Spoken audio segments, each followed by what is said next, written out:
Thank you. Hopefully there's people in the audience old enough to recognize this reference to Saturday Night Live and Deep Thoughts with Bill Handy. I was actually going to open with my favorite Saturday Night Live character, Stuart Smalley, in his daily affirmations, which were, "You're good enough, you're smart enough, and doggone it, people like you." But it was too long to fit on the slide. But the you in those statements for today are the folks in the public sector, my colleagues and friends, the folks in the nonprofit sector, the folks in advocacy organizations. So I think it's easy at a conference like this to get bedazzled by all the media stuff we see and forget the really key role that we're supposed to play in making behavior change happen. And that's what I'm going to talk about today. So, you're smarter than you think. The relationship we have with media is symbiotic. So I don't know how many of you remember high school biology, but symbiosis is a special kind of relationship that's mutually beneficial to both sides. And more importantly, neither side can achieve its ends without the other. And that's really the important way in which we need to see the relationship between what media folks do and what we do as public health folks.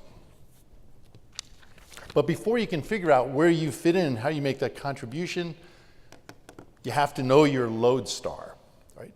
If you blindfold somebody, you put them in a parking lot, you tell them to walk in a straight line, invariably they will walk in a circle, and within minutes they'll walk in a circle. Now I've tried this at home with my children, and and it's true. I lived 10 years in Minnesota before we moved to Atlanta, and it always amazed me. I thought, how stupid can these people be? Every time there was a blizzard, somebody died on the way from their house to the barn. And it turns out that we are wired to walk in a circle. I don't know why that is the case, but it is a fact, and so it is with the programs that we do. You need to know your lodestar or your fire tower in the distance or your lighthouse in the distance to orient yourself. People resist doing that because they think the act of writing it down or stating it is the act of being held accountable for it. But it's not the case. It's the act of orienting you.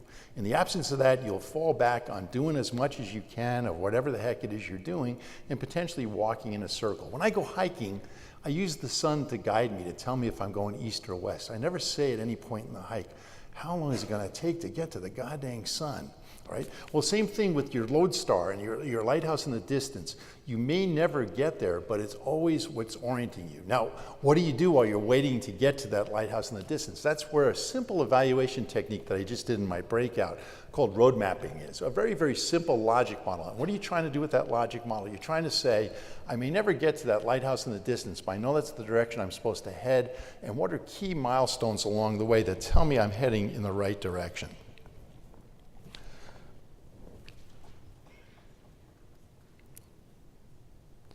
An example from my daily life at CDC a couple years ago when social media was just getting popular for the first time. Some people in the leadership wanted a CDC Twitter account. I was brought in to kind of think about the evaluation plan for it. Of course, I put on my evaluator hat, assumed that, oh, this is all going to be how do we prove that the stuff we're doing made behavior change, et cetera. It turned out all they were really interested in is having more tweets than Coca-Cola. No, more Twitter followers than Coca-Cola, okay? Now that was cool because back then social media was in its bright, shiny object phase. But it's not too long before people were going to start asking, so what? And in the absence of a roadmap, the only so what you have is the lighthouse in the distance and the stuff you do today. You know you can't get to that lighthouse, so what are you going to do? You're going to talk about how much of this you did, how much of this you did, and how hard it was, etc. The road mapping is key for you to figure out what does progress look like in the right direction and what kind of progress is enough to convince skeptics that I'm really worth investing in. Fail forward. This is the new mantra, perhaps not so new mantra, of corporate strategic planning, which has pretty much abandoned the idea of 3-year strategic plans, 5-year strategic plans, just because the world is so dynamic.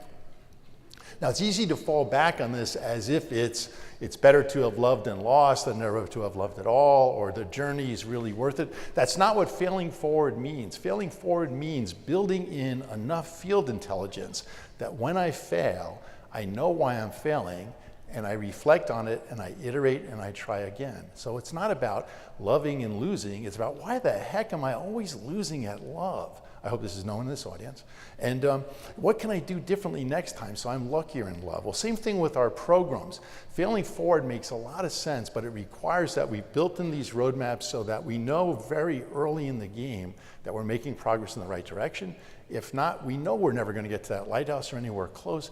We stop and we rethink what we're doing, we iterate, and we try again. I have two kids, they're 7 years apart. Now in both cases, my goal for those children, as it is for your children, is that at 40 years old, they not be wards of the state. Right? But I'm not going to wait 40 years to figure that out and say, God, you know, the kid's a deadbeat. I wonder if all that biting he did in kindergarten had something to do with it.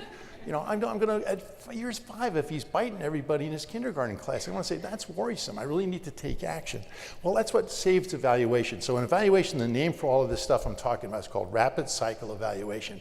And it really saves evaluation. Evaluators used to be damned because they were people who came in, refused to give you any results for 3 years or 5 years, and then they would tell you at year 5 what you did wrong in year 1 when it was way too late to change it. Well, rapid cycle evaluation turns that on its head and says, I'm going to be evaluating in real time all along the way, and I'm going to be looking at those early milestones. If I'm not achieving them, if my kid is biting in kindergarten, I'm not going to wait around and see if that's a bad thing, a bad precursor for his employability. I'm going to actually take action now. You're already in the at the cool kids table. It's very easy to fetishize media.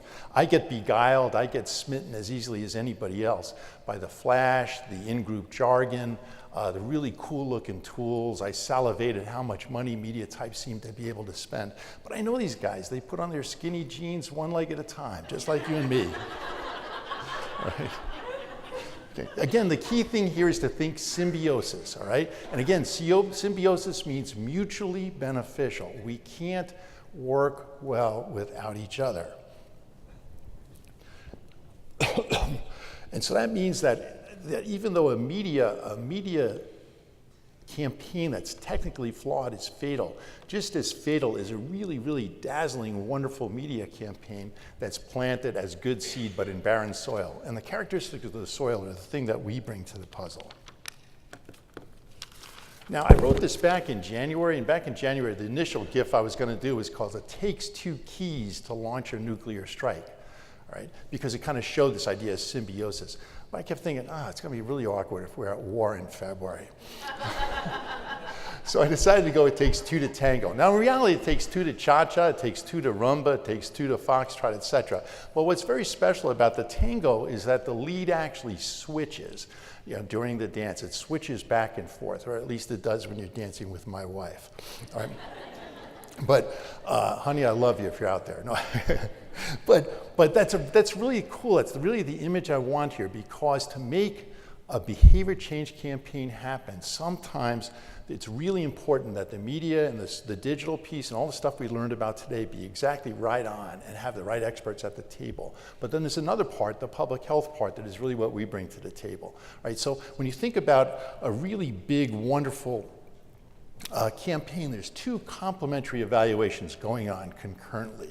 Right? One is the evaluation of the media, the classic stuff. Did the message work? Is the message working? Do I have the right channels? Is it moving people's attitudes in the right direction? But beyond that is the public health evaluation. Is any of this moving people to take action, even behavioral intent or action? Right? And the fact of the matter is, when that doesn't happen, those answers are probably not going to be media answers. They're going to be answers that we bring to the puzzle. And where's that going to come from? We take for granted a lot of the information that we have as public health folks and all the hard ground that we've tilled in surveillance or partnerships or whatever. But this is really where it comes to bear. There's a commonality or a complementarity in what we do and what the media folks do. For behavior change to happen, think about a great commercial. A great commercial really sings and does its business because of all the great consumer research that went into it. But that consumer research, where a behavior change campaign is concerned, is not going to tell you why people don't know what they don't know, why they refuse to act on stuff no matter how much you put it in their face. And the answers to those questions almost always are public health answers, and the way to kind of close that circuit so that the public health campaign works is almost invariably going to lie in the partnerships or the relationships or the knowledge that we have about the communities we're trying to influence. So hopefully you have made a lot of friends, you've made a lot of partnerships. Hopefully those will grow into good collaborations, and hopefully they will grow into symbiotic or complementary relationships. because even though you're good enough and you're smart enough, we're all smarter together. Thank you.